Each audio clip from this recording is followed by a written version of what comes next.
Welcome back, Shalligators. Well, bad news for Joe Jonas and Sophie Turner. Reports are absolutely everywhere that this couple that seemed really cute and really happy and in love are getting divorced after 4 years of marriage and 2 kids. Damn. I mean, if a marriage can't survive in Hollywood, where can it survive? I would guess literally any place else. Okay, so we're going to break this down. I asked you guys, what do you think? What is the topic? And a lot of you guys were focusing on getting married young, maybe career, like how to choose the right partner when you have a high profiled career yourself or you're super busy. And almost everyone honed in on the fact that headlines are saying Joe is furious that he's been left to parent the children. Someone else's children? Oh no, wait. His children? That he's been left to parent his own children? Joe? Now you got my attention. And I feel so incredibly sorry for you. I'm just going to do a rant. Hopefully a topic illuminates itself. If not, Joe, eat a bag of dicks. Okay, but before we get into this, you guys, join the Cilantros. It is our cozy little home on the internet. If you're looking for friends, if you're looking to make connections, if you're maybe just not like a social media person, but you still want to have some more connectivity than what you just get in real life, your friends that you might have or your coworkers or whatever, and you want to like expand a little bit, come join the Cilantros. We've got tons of girls waiting to connect. I realize when I say that, it sounds like it's a cam website. It's like tons of hot singles in your area lucky to connect. No, that's not what it's about. It's just a really fun like girl gang and community. Plus you get 5 extra videos from me a week. We do Evil Monday, Wisdom Wednesday, Slutty Saturday. I'm talking about some things. Actually, this week for Slutty Saturday, we were talking about if you've ever hooked up with someone in a wheelchair or someone who's disabled. Is that a deal breaker? Because I was involved with a guy who was in a wheelchair. We never got to the point where we were hooking up, but it was 100% not a deal breaker for me. You got 2 hands and a mouth, child. Like there is a lot to get, there's a lot that we could all do, okay? Why did I do this? Is this what I think happens in bed? It's not. Yeah, come make friends. I'm in the group chats all day. It's so much fun. I do a lot of crying. Okay. Oh, also you guys, be sure to follow me on Instagram because I am leaving tomorrow for Laura St. John, our manifestation coach. She's doing an in-person retreat. And I don't know if you guys follow me on IG. You should, because I'm going to be documenting it and like showing you guys some of the tips, because I think her and I are going to be planning a little jointy thing together in November. I'm so excited. I don't want to say too much because we haven't planned it yet, but yeah, I'm going to be like sharing some stuff so you can see like what's going to go on and kind of get a little sneak peek. I've just been like ruminating a lot. Like I just feel stuck. I feel like I can't break out of like some ruts that I'm in. And I am super bitter lately. I'm like super bitter, super resentful. I see happy couples and my first thought is go fuck yourself. That is an awful way to feel. I mean, I've told you guys, talking to her for like an hour has done more for me than 2 years of therapy. I'm not lying. Why would I? Like, why would I keep seeing her if she didn't do anything? I love her. But definitely follow her, Laura St. John, on Instagram, and follow me, Shallon XO, because I'm going to tell you everything that goes on. I'll tell you everything that's going on. All right. One of you guys is like, the topic I want is what really happened. FBI Shallon obviously knows. Okay. What to do when you married a useless lump who's offended at the notion of parenting their own child. We have to get into this. We have to I don't know if you guys have married friends, like, or people who have kids, like couples, and they're together, okay? Because this is important. Actually, I guess it doesn't matter if they're together or not. If you have ever encountered a woman, because it's usually a woman who's saying this about her partner with weirdly a point of pride, like, oh yeah, Joe's babysitting the girls tonight. And you're like, his girls? His own children? He got to like jizz and then he gets like children. And where'd you put, did they come out of your body? Did they exit your body and chew your nipples off? But wow, high five to your husband for babysitting his children. People honestly wonder why I don't want kids. It's shit like that. They wonder why I'm like, I don't know that I'd get married again. This whole married with kids thing, hey, it's great if you have a great partner. And if you don't, I think truly the worst and loneliest feeling in the world, and I know you guys know this, kids or no kids, husband or no husband, is when you're not alone, but you are. When you think you have a partner, when you think someone has your back, and you have to learn the hard way, either in small little microdoses daily or in really big moments, that actually you're on your own. You're on your own, kid. You get sick and they're like, Vicks Vapo, They're babysitting their fucking kids. They just don't have your back. It's the worst and loneliest feeling. You're like the little prince, like on your own little planet, out orbiting in the middle of nowhere. It's unbearable. And when I think back truly on when I've been the loneliest in my life, it's never when I was single. That's when I've been like bored, or horny. But never like lonely is a feeling of abandonment. It's like loneliness is something should be there and it's not. Being alone is not that way. Being alone is, well, I'm by myself. So I'm not expecting someone to be in my house. I'm not expecting someone to make me soup when I'm sick or pick up the kids. I know where the edge of my box is. You know what I mean? I know what I have. I know what I don't. I'm planning accordingly. Lonely is when someone has disappointed you, when you expect something to be there and it's not. And usually you learn that when it feels like it's a little too late. I don't believe anything is too late. I don't believe anything is too late. File for divorce the day you go into labor, girl. Who fucking cares? It is better to spend 6 months, 6 years, whatever it is, this time, this blank timeline, this thing. It is better to spend that, to lose that with a guy, than that amount of time and one day. And one day. Then one more hour. Do it when you feel it. And truly, a place I'm trying to move into in my life is cutting and running a lot faster. I don't know if you guys follow my friend Mandy Brooke. Mandy! Hi, if you're watching, I love you. Mandy is a Shalligator. We met on one of the Shalligator trips to Italy. And yes, you guys, I am trying to plan more. I basically fired the last company I was working with. They were good and our trips were so much fun, but I realized I want to curate them more with my vibe. I want to have more control in everything that I plan. So I'm looking, if you have heard of any influencers that host trips, can you just like drop in the comments? Because I want to investigate what companies they've done or if they've done it themselves, whatever. But anyways, so I met Mandy and she's a creator, Mandy Brooke Official. She does like fun song parodies and a lot of like motivation stuff. And she did a post the other day about basically like the number one question she gets is like, how are you so unbothered? Like, you're just like, I'm the hottest bitch in the world. She is. We hang out a lot. She is. But she's like, number one, I come from a place of no. I come from a place of no. No, I don't want to do that. No, not for me. She's like, because I want people to talk me into things. I need to be convinced. I need to be convinced to do something. And I was like, damn, that's amazing. And so I'm kind of trying to come from this place of no myself. Like, no, I'm not happy. Bye. You don't want me to leave? Convince me.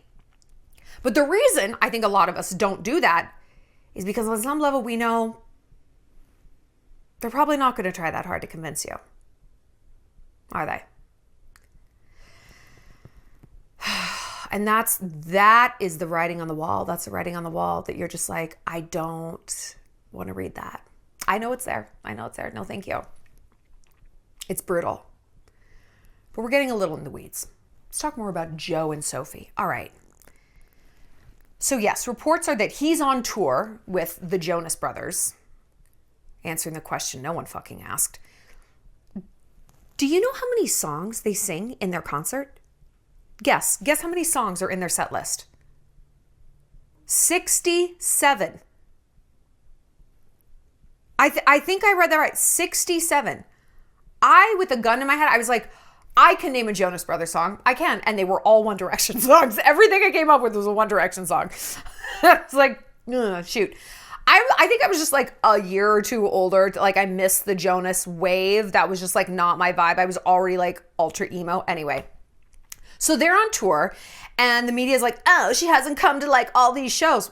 Why would she? Like if she was filming a movie, would he be expected to show up every day? Oh no, because he's a man and he's expected to have a life, and it's like beta and femme soy boy to show up to do that. But she should have to like trail his ass around the country and go to every fucking Jonas Brothers show? Bro, you gotta be kidding me. Joe, bro, okay? And yes, the reports are he's been left to parent his own children. Also, even if that's true, do you think he's like making like chicky tendies? No, they've got full-time help. What does parenting even mean when you're that rich? I don't know. It's you're the celebrity parent. I mean, not literally, they're literally celebrity parents, but that's what it's called when you have a parent who just kind of swans in for the fun parts. They call them Disneyland dads a lot of times. Like, oh yeah, they'll take the kids to Disneyland.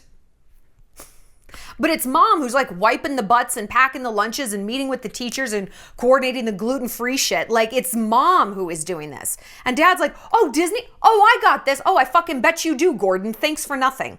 Thanks. Drives me insane.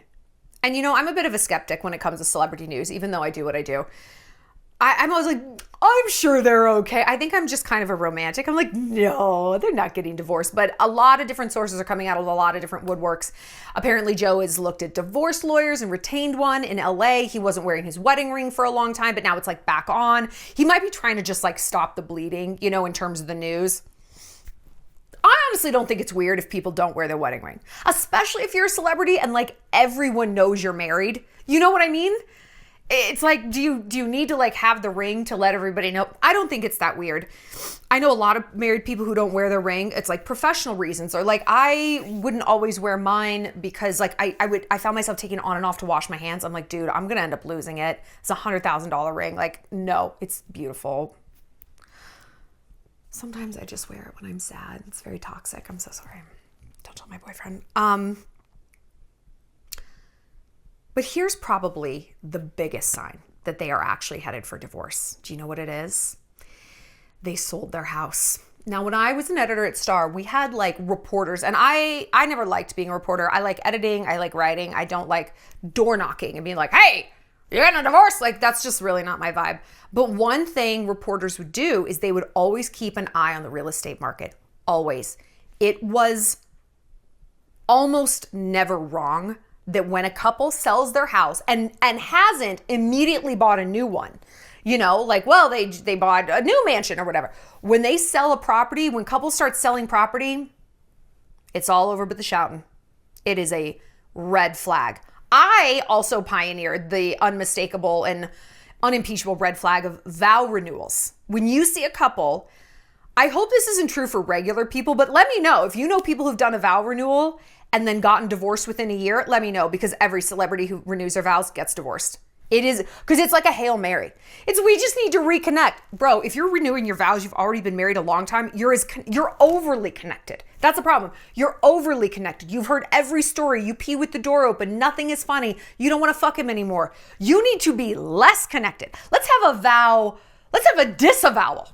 Let's have a disavow ceremony where you go through and you renege on everything you promised and you start from scratch.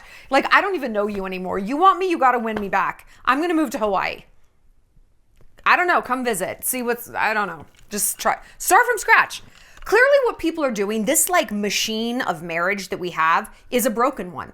And I've said this a million times. 66% of marriages end in divorce, right? Let's say, you know what? Let's say 50. Let's say 50%. And those are the people who are actually doing something about being unhappy, right? Those aren't the people who are just suffering in silence, cheating, right? Those are people who are doing something about it. 50% of marriages end in divorce. If 50% of planes crashed, would you get on a plane? No, nobody would. And they certainly wouldn't fetishize going to the airport the way we do getting engaged and bachelorette and the ring. I was just gushing about my ring and the wedding and blah, blah, blah, blah, blah. You know what people would start doing? Talking about how to build a better plane. And they sure wouldn't be blaming the passengers for a plane falling apart 30,000 feet up, would they? Be like, I don't know. They got on the plane. They did what they were supposed to do. They did all the things that a person riding on a plane is supposed to do, and the thing exploded anyway. And yet that's what people do with marriages. You check all the boxes. You do everything right. You think you've asked all the questions. The parents have met, all this stuff. And things still collapse. People still end up unhappy. Why? Maybe marriage doesn't work.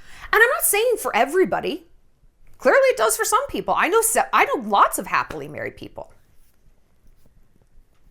But I know a lot of divorced people. And honestly, I'm thrilled when I hear someone's getting a divorce. Because it's like, well, thank God someone's doing something. This is tragic. I'm divorced. I understand it. It's absolutely catastrophic. It's awful. It's awful. You are excommunicated from your future. Your future is dead. Your past now has this pall over it. The present, is on fire. So it's a nightmare. But at least you're moving towards something authentic. One of you is. And you're forcing the other person into a new realm of authenticity also, even if they don't want it. Yeah, I know. And so I don't know. We could talk a lot, and we have talked a lot about monogamy and whether or not it's a good idea. I think one of the best videos I ever did was on, I think, Bill Gates having like an open marriage, like once a year he gets to go like cheat with his ex-girlfriend, something weird like that. But I cited all these studies about monogamy and does monogamy work? One thing I brought up, and I'll bring it up again, is do you know why the penis is shaped that way? Like a little like mushroom, like a little arrow. You know what that like tip like this looks like a little shovel is supposed to do? Yeah, it is supposed to shovel. It is designed like that to pull out the semen from the man who was there before. What does that tell you? That we're supposed to be hoeing. That a woman is supposed to take in a lot of different jizz and her body will pick the best sperm to mate with. This concept of monogamy, kind of made up by the church. Reinforced, certainly. It was made up by like the elements. We couldn't survive in winter. We had to pair up with each other. And you could say, well, that's Mother Nature. that she is the elements. Absolutely. Yeah. It's a really interesting argument. And, as we advance as humans and as women have more on their plate, is marriage a good thing? Is motherhood a good thing? And you guys know I don't want kids. Because it's like, I don't have this huge void in my life where Chicky Tendies and Bluey is supposed to go. I don't even know what Bluey is. I just hear parents talk about it. Is it Blue's Clues? Is it Blueface the Rapper? I would believe anything at this point. Anything is possible. It all sounds terrible. No thanks. Because my career is my baby and I get that itch scratched. So we also need to talk about something going on with Joe and Sophie. Their age, well, hers. So they've been married for 4 years. She's 27. They got married when she was 23 years old. That is young. And they didn't meet on the day of their wedding. They had been together. They first met in 2016. She was 20. She was 20 years old. I cannot imagine meeting the person I was going to marry when I was 20. A lot of people have. And for some people, that's amazing. For some people, that's great. It's very, very difficult for a lot of people, though. It's like your frontal lobe hasn't closed. Your brain hasn't even finished forming. You still have a soft spot on your head? I don't know. Should I go hook up with another college kid and find out? Don't threaten me with a good time. But I feel like I really only came into my own as a woman and really started to know who I was, honestly, around 27. I can't imagine having 2 kids and a husband, and not just a husband. You guys don't work at Jiffy Lube and Best Buy. You're both international superstars. You're superstars with all of the scrutiny and all of the ego and all of the neuroticism that comes with those. And you understand why celebrities pair up. It's such a bubble. Like, again, what is he supposed to go to Best Buy and be like, hello, wife, in the car stereo aisle? No, you're going to marry people who have more similarities. We talk about similarities all the time. The four pillars of compatibility: sexual, communication, shared goals and dreams, shared values, and recreation. There's 5. Sorry, there's 5. Recreation. It's pretty hard for a celebrity to date a non-celebrity. It can be very hard.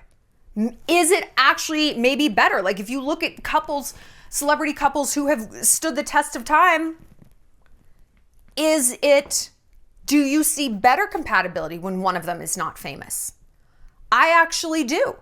Because Yes, you have these 5 pillars of compatibility, but what it doesn't factor in is ego. I think that should be the silent 6th one. Ego compatibility. When you have 2 people who are competing for the spotlight, that can get real dicey real quick. And I look at Hollywood marriages. I mean, I think about them a lot, which is sad. And I look at the ones who have lasted, like Faith Hill and Tim McGraw. They've been married like 20 years. Tim McGraw is a superstar. Faith Hill is, I mean, she's a star to me. But what was her last album? Is she like a judge on The Voice? I mean, I guess she's on TV now or something with their show, but no. Tim has been the consistent superstar. She stayed home. They have 3 kids. Tim is number 1. Another country couple, Jason Aldean and his wife, Brittany Aldean. They've been together almost 10 years. He's a superstar. She's Brittany Aldean. She's like an influencer or something. She's nothing. I gotta love her, but she's not Jason Aldean. Even going back, Paul Newman and Joanne Woodward. He was a superstar. Her career faded out. And I'm not saying it always has to be the woman that fades out, but it's not always a great thing. Why is he furious? Women always take care of the children and work at the same time. He needs to woman up. I like that phrase. I like that a lot. How to have a relationship with 2 business-oriented people. Cherry Beagles, thank you for this. And by the way, I ask you guys on my Instagram, so follow me on Instagram, and I always ask you guys for topic suggestions. How to have a relationship when you're both very career driven. I think that's a really interesting question. I am obviously I am extremely driven, and I know people look, it's like, you're an influencer. Girl, try it. Try it for many, many, many years. Not like many, many hours in one day. And then you're like, I'm not famous yet. Why am I not Alex Earl? It's a frontier. It's a hard job. It's a cool job, but it is hard. And I cannot date someone who does not have this fire of ambition within them. I can't. Even if they have a lot of money, but they have no fire. I have this one guy, one of my guy friends, would love, he is looking for that opening. He's worth, I don't know, 15 million. He's got houses and all over the place. No real drive. He's made his money. He's older. He's made his money. He was an athlete. He was a professional athlete. And he just can't understand why I can't blow off work and go to the country club with him or go to lunch. I'm like, I am at work right now. I'm at work, okay? How do you think I afford my life?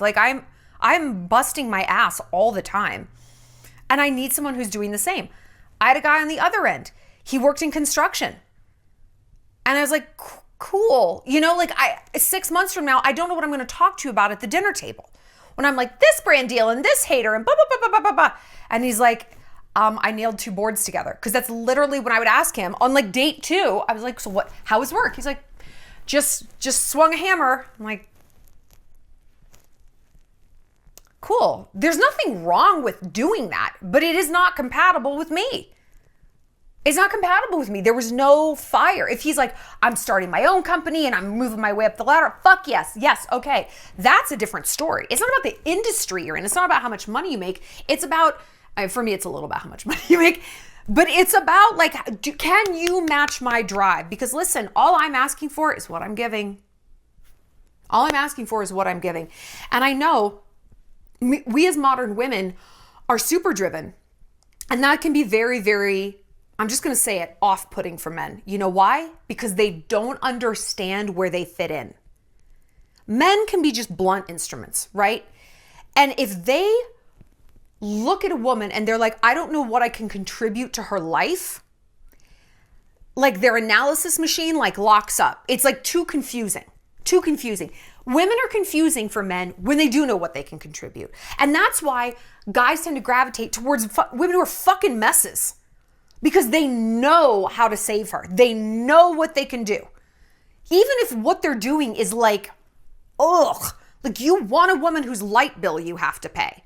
You want a woman who needs you to drive her around because she's on her 3rd fucking DUI. You want that. Apparently, the world's full of these kinds of couples. But they, again, it's like they know where the edge of the box is. They understand what role they can play, and they will decide if they want to play it. They don't like, their risk machine does not like, I don't know what role, I don't know what I can do here. I don't know what this is. I don't know what this is. A guy that I'm dating, Tom, yeah.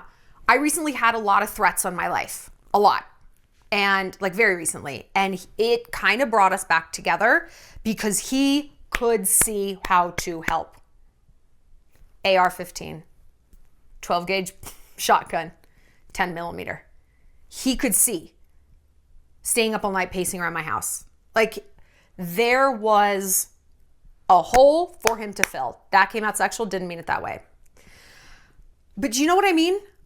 And so I think when we're very high powered and ambitious and driven and focused and successful, guys are like, bleh, and it just makes me want to tear my hair out. I'm like, I feel like it's so obvious how a man can contribute to my life because I'm so busy. Oh my God, did you bring me coffee? Thank you. Oh my God, did you change the smoke detector batteries? Thank you. You know, I don't know how to do these things. I don't know how to go camping. I don't want to learn. But to me, it's like, it's so obvious what you can contribute. To guys, it isn't. It isn't. They're looking at things from a very simplistic filter sometimes. Not because they're simple people, but that's just how they are. What am I saying? Where am I going with this? Tell him what you need. Tell him. Now, I know what you're thinking. He should know. It should be obvious. I know that, but it isn't, okay? I know that. Clearly it's not. Clearly it's not, right? If it was obvious, we would all be getting our needs met and piped out the way we deserve. Clearly it's not, okay? Guys like instructions. If we know guys communicate to solve problems, if we know they're like usefulness based, draw them a map. Give them that instruction manual. We are all a vehicle, right? We're all a car. Every woman's a car. But every car is a little different. How do you adjust the mirror? How does a radio work? Some cars are extremely complicated. Some cars are a McLaren. I don't even know how to open a McLaren, okay? I was driving my friend's G-Wagon the other day in Florida. I could not figure out how to open the door. I was like, "Gah, and he's like, you have to push on the thing. I didn't know. I know how to drive a car. I've been doing it for a long time. But that just goes to show they're all the same, but they're all different. And so stop thinking of it as like, he should just know how to open the door to me. Just tell him. You know what I love? You know what like makes me feel so like taken care of and it's like so manly? Is if you killed the moths when they got in the house. I hate moths. I hate them. If you could kill them, I would love it. I said that to my ex. He's like, I'll be over in 20 minutes. And he was taking a moth out of my house because I literally hate them. They're like sinister, boring butterflies. They're like if the Gap made butterflies. Get out of my house. Skims version of butterflies. No, get out of my house. But he liked knowing that. When I had these security threats, I said, come over here, bring all your guns. I will be there in a half hour. And he was. And we've never been closer. You know, how long this is going to last, I do not know. But, so how do you have two career-driven people in one? Because you're probably saying, that's great, Shallon. If he's this sort of like rough and tumble blue collar dude, you live in Montana. That's how they all are. No. This goes for the businessy dudes even more. You know why? They're fucking busy. And they're problem solving. Okay, what's the problem? Let's look at it. What's this? Let's fix it. Let's move the needle. They're data driven. They don't want to waste time. They don't want to sit around the dinner table and be like, Hailey, what do you want? What do you want? What do you want? What are you mad about? What are you mad about? Can you just tell me? Can you tell me? You say it's fine. It's not fine. Okay, no, it's fine. Then I'm leaving. But now you're mad. What do you want? I've dated girls and that's how I felt. I was like, I don't understand. Can you just tell me what you want? Can you just tell me how you feel? It was intolerable. I went back to guys. I couldn't do it. And I'm like, wow, is this what it's like? Yeah, it is. So if you're in a business relationship, or I'm sorry, actually, it was a spoiler alert. If you're a businessy girl, career-oriented and driven. And he is too. Run this shit like a business. Run this shit like a business. You know why a guy's gonna like that? Because business is where he's successful. Template that into a relationship. He's gonna know how to do that. I work all the time, and work comes first because I am good at it. And I am always gonna skew towards work where I have the control and I make the decisions, and failures blow back on me. That sucks, but at least I'm in control. Versus sticking my neck and my heart out in a relationship because I don't have as much success there. And where's my ego gonna pull me? Because I'm kind of like a dude inside, right? So I'm thinking like a guy. It's gonna pull me where I know I'm gonna get a gold star. I have a friend like this in New York. She is in her 30s and she's never had a boyfriend because it's work. And we're like, she wants kids. She wants to get married. And like the clock is like really ticking for her. And we're like, you have to deprioritize work and start prioritizing Bumble and start prioritizing these blind dates and start prioritizing things. And she tried, and then she just immediately veers back to work because that's where her ego is safe. That's where her risk machine is safe. Right? She's not a guy, she's a girl. Guys, they're even more like that. They're even more like that. And that's why they'll choose a messy girl, because the risk machine is like, okay, no, I know what I'm gonna get. I know when she goes to book club, she's gonna come home fucking wasted, try to pee in the driveway, mouth kiss the dog, it's gonna be weird. I know what to expect from a mess. And I know, and therefore I can figure out a way to fix it or anticipate it or lessen the blow. This high-powered girl who's not being really honest about her feelings, it's just too much of a question mark. I don't have the bandwidth, I don't have the time. Bye. So look at it and approach it like a business. And I know that sounds very unromantic. Does a divorce sound romantic?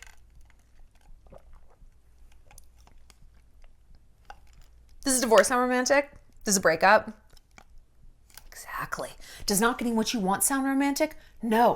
Here's the thing with instruction manuals, right? We're going to go back to that car metaphor. You read it like once or twice.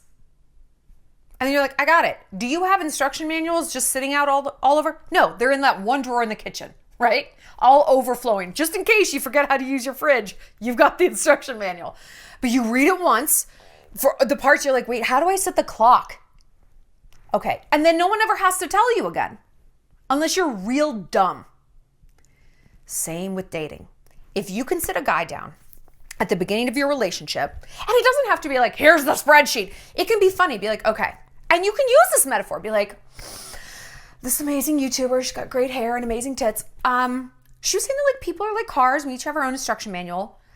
Tell me some things in your instruction manual that you might think I should know, but maybe I don't. Like, what makes you really proud of yourself? What's the best compliment you could receive? What's the worst insult?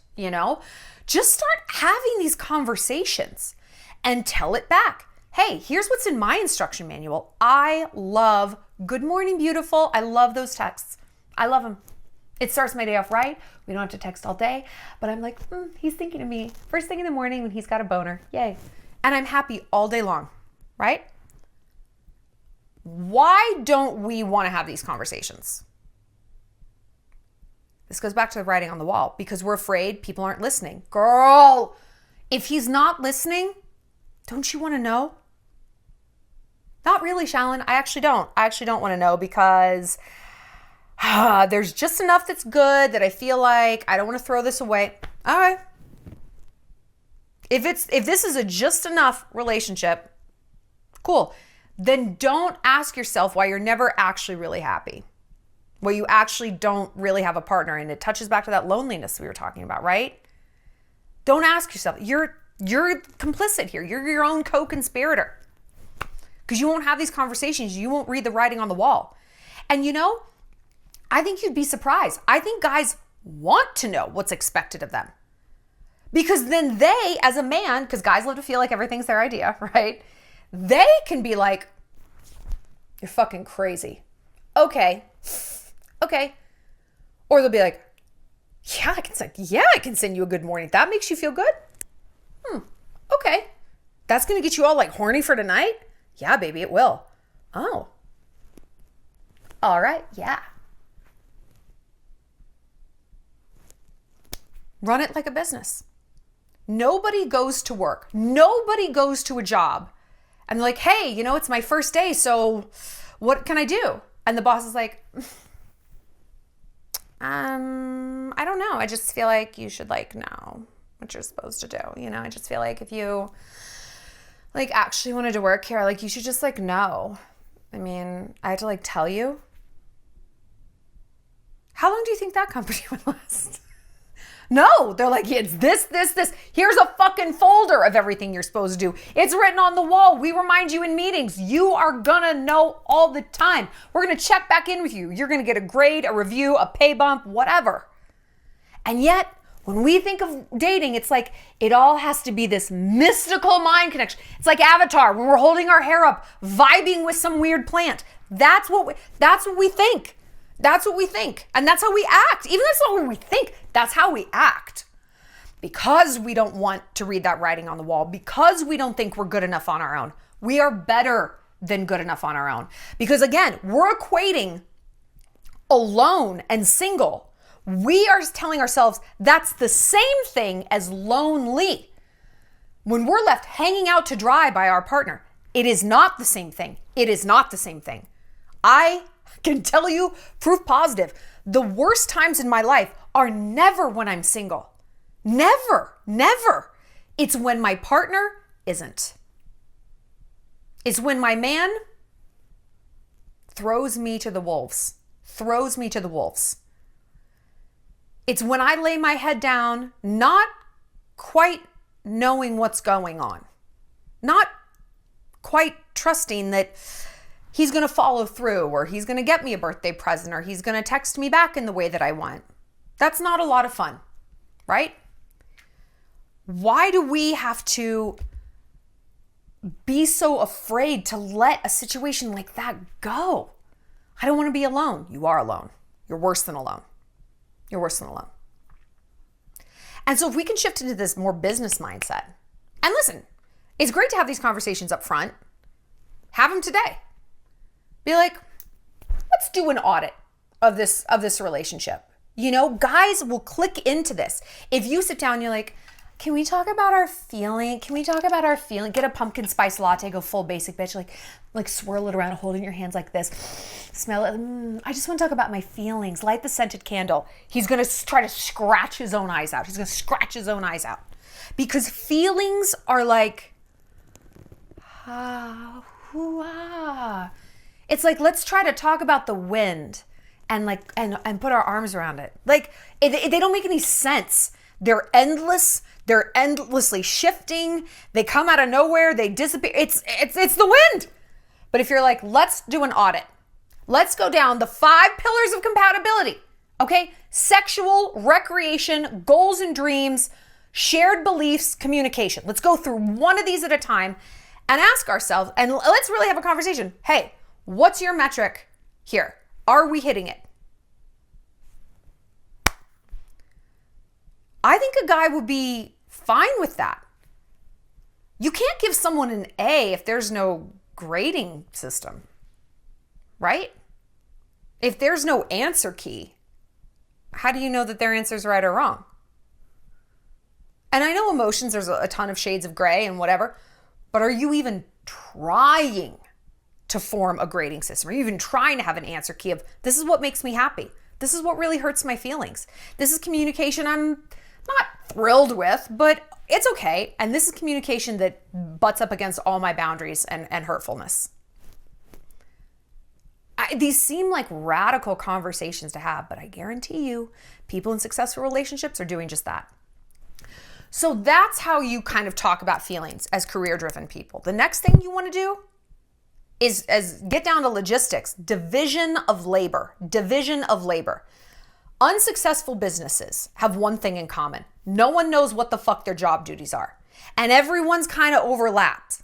Well, Doug came up with the marketing plan, but then Hannah came in and she changed it, but then James didn't know if he had the power to super. There's no fucking chain of command. There's no structure, right?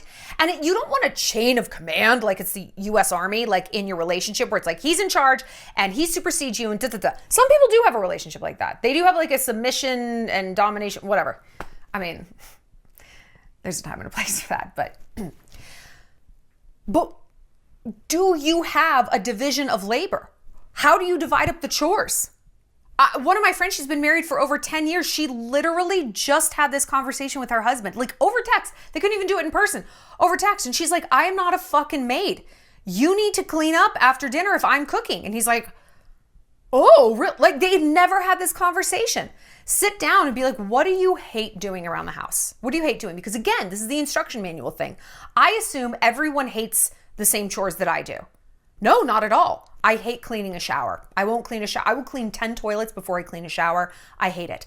I hate folding laundry. I despise it. I will strip all the beds. I'll put everything in. I will change the laundry. Once it comes out, I want nothing to do with it, much like a child. I want nothing to do with it. I will cook. I don't want to clean up. Sometimes it's the opposite. Are you having these conversations?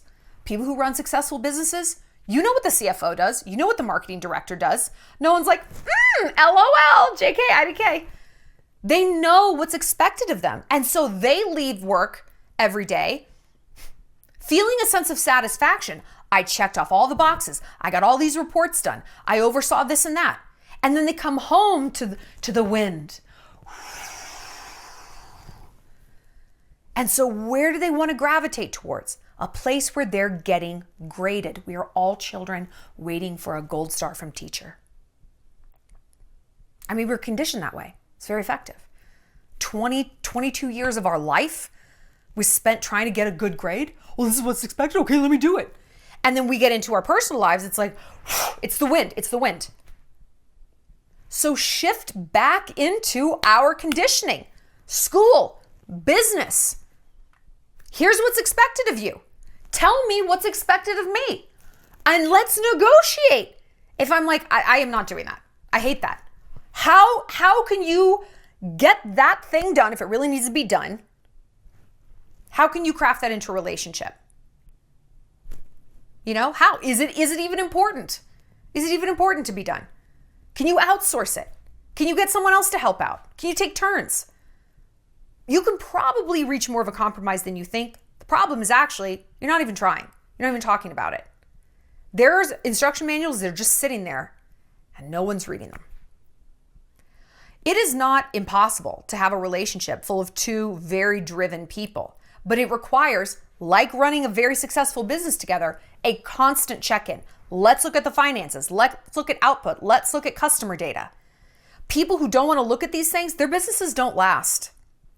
And same in relationships. That's why that's a huge reason I got divorced. There was a lot we would not look at. One of them was finances. We didn't talk about money. And it led both of us to feel resentful. And not just resentful, but so constantly question mark, that it was exhausting. Our risk machine just burned out. We were exhausted because we were too chicken shit to just have conversations. It's embarrassing. It's embarrassing. And a lot of you guys are like, please do videos on money and couples. Girl, I don't know. Mine ended a disaster. So if nothing else, definitely have it. It's better to have a clumsy conversation than no conversation. We're all afraid of being awkward. Why? Is a divorce awkward? I've got news for you. Yes, it is. Yes, it is. You don't want that. Wish I could have had the awkward conversations. By the time you realize that, it's not always time to save it. But listen, I want to hear from you, high-powered girlies. If you're a successful woman running a business, studying really hard for something, being successful and driven isn't about outcome. You can be working at a kiosk in the mall and you are like on your grind and on your hustle and you've got plans and goals. Great. Tell me, like, am I crazy for wanting a guy who matches that energy? Do you think, or have you experienced, is it better to actually partner with a guy who doesn't have a lot going on so that maybe he can be the little housewife? I will say always 100% no to that because a man is not hardwired to be cool with that. He's not. And truly, I'm not hardwired to be cool with a man who is hardwired to do that. That is just my personal preference. I don't want a Mr. Mom. I don't want a stay-at-home